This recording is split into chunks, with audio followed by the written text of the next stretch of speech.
Good day, everyone. All of our licensed blind entrepreneurs here in Washington State, our business enterprise program staff for the State Department of Service of Blind, all of the other State Department services for the blind employees, Michael, our director, all of the individuals who follow along, family members, other blind vendors across the country. Hello. I'm Robert J. Ott, the Vice Chairman for the Business Enterprise Program of the State of Washington, and I would like to officially introduce and pass on to the right of me, Mr. Bob Miller, our Chairman for our BEP here in Washington State. Sir? Thank you, Robert. Good afternoon, or whatever time of the day it is as you're taking in this audio.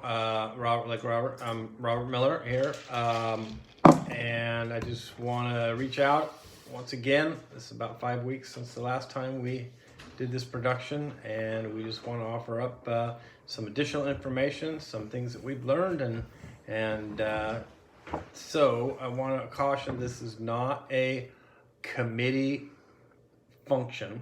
Just Robert and myself getting together and talking about some of the things that we feel are important in the Business Enterprise Program as it stands today. So, the first subject is the governor's status with the phases in which we're going to reopen. Today is the 16th of May, Saturday the 16th of May. We're currently in phase 1, which is going to last until approximately June 1st, Monday, June 1st, which will start phase 2. That's the earliest we're going to start phase 2. It could get extended out. Phase 2 is going to allow restaurants to open up at 50% capacity with some restrictions and some guidelines. Social distancing, for example, sneeze guards, a few other things. Phase 3, which is supposed to start on June 22nd at the earliest, is the most important date for the majority of the food service operators in our program, which allows restaurants to open at 75% capacity. But the most important thing here is it allows government office buildings to reopen. And they will reopen, but they will not open at 100% capacity. There will be some rather stringent guidelines with regard to the social distancing, the virus itself.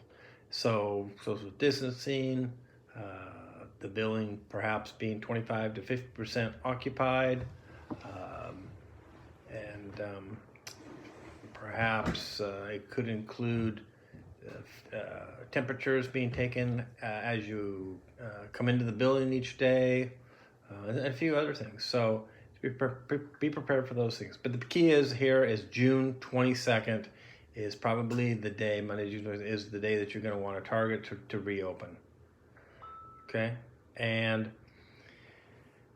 the next subject is that the committee will be having a meeting soon. It was scheduled for late March, and then we rescheduled it for middle of April and tentatively mid-May, but those dates have all been canceled or postponed. So it looks as though we're going to need to schedule a meeting probably by conference call. So if beyond the committee members, if any of our vendors would like to participate in the conference call, a committee meeting, then we're going to need to get those arrangements put in place. So keep that in mind. That information will be sent out soon. Robert? Yes, sir. I want to start off from here. I'll share a little bit about my knowledge with some of the protective things that are becoming standards, and already, stores have implicated many of these things and put things in place. Supermarkets, other places that are currently open, it is being seen. With that being said, it is case to case. I know we recently received a document from the governor's office in regards to all the different things that are going to be needed and in place for protective equipment, etc. But we're still in our situation waiting for specifics for each of our locations with the government agencies that we're feeding, etc. That'll go to Jim, our BEP manager, then he will obviously get that to each of us from there. With that being the case, let's start off with the face masks. In my mind, as some of you know me, I used to be able to see, and in my mind, I'm trying to, I think with visual picture, and I picture people having masks on. It is just mind-boggling at times. I've got it. I know you've got it. It is real, and it's happening. I go to UPS. The people behind the counter have a face mask on when they're talking to me. I go to the dry cleaners, the supermarket. It is becoming that way, and it's a heavy thing to accept and realize, but it's a safety feature. And I think if I could see now, I'd be seeing so many people having it on that maybe I'd feel a little more comfortable. I think my own blindness and not being able to see it is making me have a harder time with that. I'm sharing this part of the story to you because you're all visually impaired to one degree or another, and I'm realizing that with myself. So with that, the face mask, Jim Hemmon had recently, our manager BEP had recently purchased some disposable face masks from Cisco. He grabbed what was available, and so he's distributing to each location disposable face masks. I will say right now, those are great to have on the shelf, available for any need or emergency for backup. However, I recommend all of you blind vendors, entrepreneurs, look around, find the good deals, and purchase face masks. I will tell you what I just did and Bob Miller just did. There's many options and locations. I get emails from it all the time. I'm doing some work right now with Office Depot. Office Depot has catalog and things, internet, website. I purchased through Office Depot masks. Each box has 10 masks in it. Is that correct, Bob? 10, yep. 10 masks in it. And for 10 masks, $19.95 or 99 cents, something like that. So $20 for 10 masks, $2 a mask. They're cloth, and these masks can go in the wash machine dryer. My thought process is to issue 3 masks per person for staff employee. That's my thoughts. I could certainly do 5. All I'm saying is they can be washed, and they're going to need to be washed. When people breathe in and out of them, it said they're going to need to be. It's a learning curve. How they fit, they're comfortable. There's going to be other companies to buy from. I'm just telling you one option, one direction, one price I've paid. So that's one thing. Get your mind going there. Number 2, plexiglass. There's another, believe it or not, Office Depot again out of California, one of their main locations. I've got some PDF attachments I sent to Jim Hemmon on some prices from a couple different distributors they work with. What they have is pre-made with the stand, and it's pre-made. Our challenge we have with pre-made is that each and every one of us has a different location and different way it's all done. So with that, we go to to another direction, and that is Home Depot, Lowe's. I heard a fantastic price from one of the students I'm training right now is out of Ace. Ace is a hardware store as well. Not as many locations as Lowe's or Home Depot, but they're out there. They had a pretty good price, a little bit thinner plexiglass, but that's irrelevant. It can be thinner or thicker. That doesn't matter. But it's there, and it can be cut to what you need and shaped. Open your mind up. It can be sitting on a stand, but you can have clamps from the top where they can hang from little chains from the top down as well. So there's a lot of options. Open your mind for it. Don't, it's important that your mind opens up with everything regarding what's happening to us in our lives right now. We're going to have to do that because changes are real and it's happening. So open your mind up with that, but that is some options when it comes out with the plexiglass. I want to take this and go a step further out into our, let's go to the cash registers. Have a marking, a 6-foot distance from the cash register. We all can do this, and that's pretty simple, but I recommend you look at different options, something that maybe this is a food service place, and most people's eyes do work. So I wouldn't put down some cheap masking tape that gets dirty, in 10 minutes. I would try to look around some options. My manager had mentioned to me some of those stickers that you see often they put down in bathtubs or maybe flowers. I don't know if that's exactly what I want, but maybe there's other kinds that are out there. Ideas like that are making the markings that are clear, and there's no argument that means 6 foot. With that, remember, that's why we do newsletters and we have stuff, on the website to educate our customers that we have. So that's important. But the markings, the distance, easy enough to do. Moving a step further, going out into the seating area. My layout there, everything depends on agreement. Some of us blind vendors are fully responsible for the seating area, others are not. It depends on the contractual agreement, and that's case to case. With that being said, no matter what though, you as a licensed blind vendor owner of the restaurant should at least be willing to assist and guidance and recommendations for the seating, even if you're not responsible. Allowing the adults to make their own decisions, myself and Bob Miller feel very strong about that. At the same time, assisting them with information is fine with that. So my situation here is I have all around the walls, I have booths. My thought process is every other booth is available. The tables, well, we get out there, tape measure, we see what distance is with the tables. I don't think it's big enough for all the tables I have now to allow 6 foot distance. So my thought is we talk to facilities, gym, however that's done, and we get the tables removed so that there is no question or no issue. The tables will have that distance.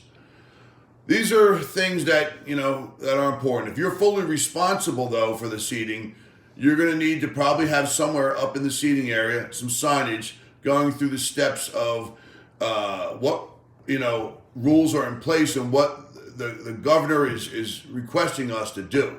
That gets into when the mask is on and off, when you're eating, all those factors. Be patient. Take a deep breath with all this. We're all doing this together.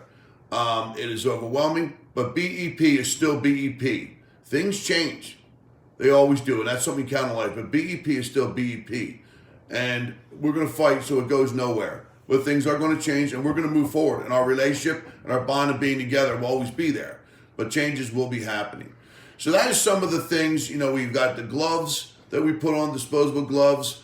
Our continuous sanitation, hand sanitizer available. I have just put up in my location pumps in 4 different locations. And I want to tell you, the cleaning solution to put in there is not cheap right now. However, there's a much more affordable way to make the cleaning solution that disinfects and to put that in there. And that's another subject. You can email us and I can provide you information, or Jim Hemming can assist with that as well. Or Bob Miller knows some stuff about that. But there's different ways to do it that are much cheaper. But having them available, whether the customer uses or not, that's their call, but it's available. And that's how you protect yourself to look like you're following things and keeping things sanitized and clean. So that's some of my thoughts for now. I'm going to take a step back a little bit. Bob, sir, your thoughts? Okay, a couple of follow-ups on that, Robert. Back to the markings on the floor, we're going to probably want, if your facility lends itself, you might want to put some directional arrows for traffic flow so that the traffic flows one direction and it goes in and comes back out.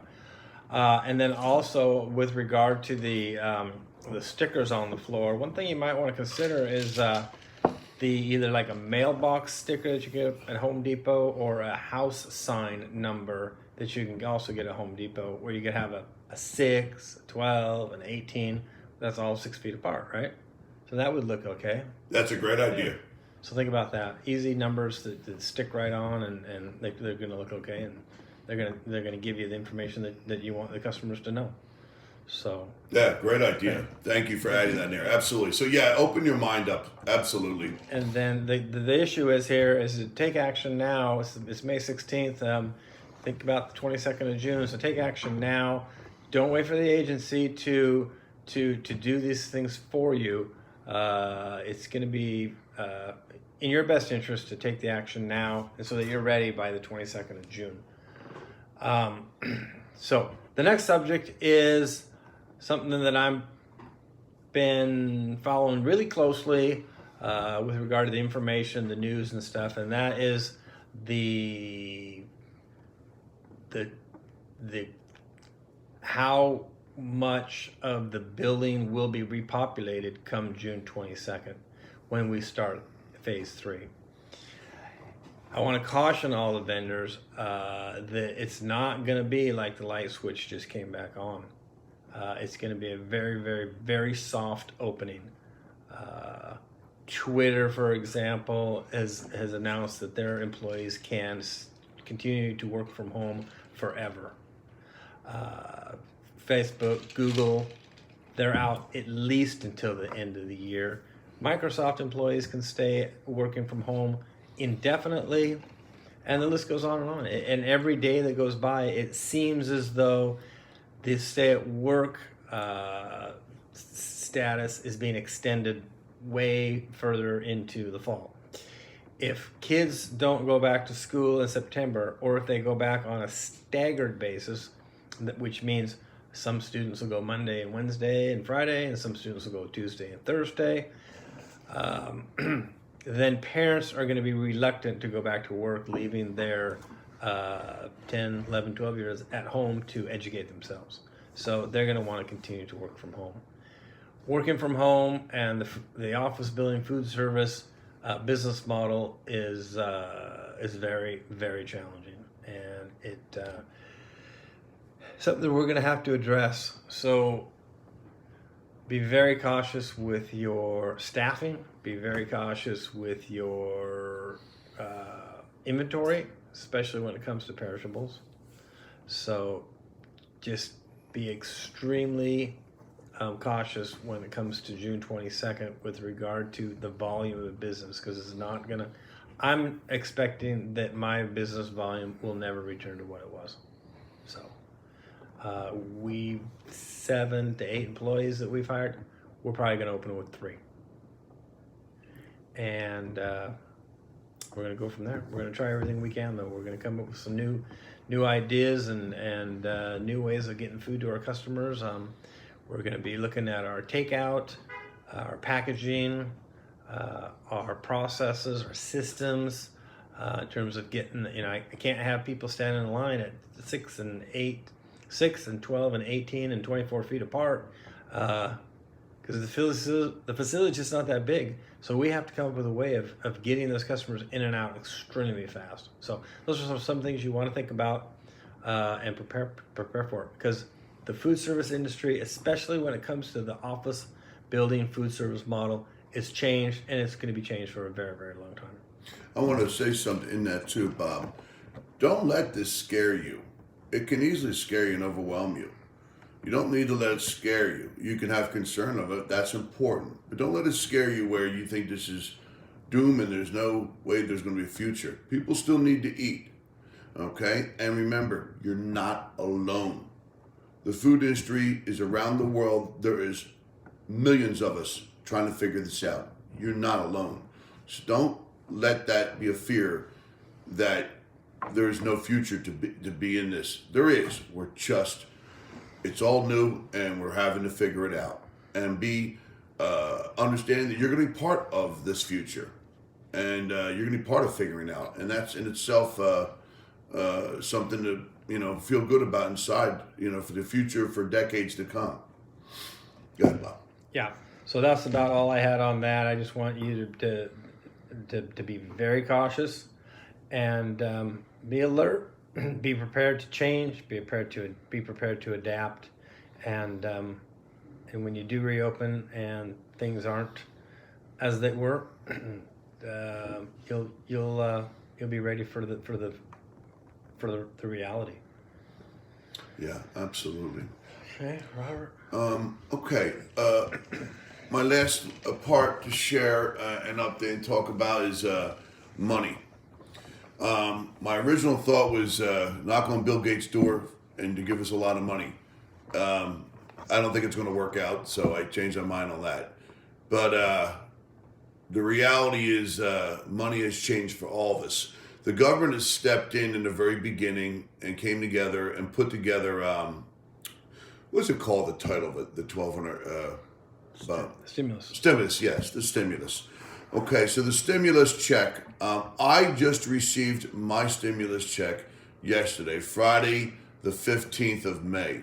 It came in. The stimulus check's $1,200, and then $500 for each of your children who are not working under 18.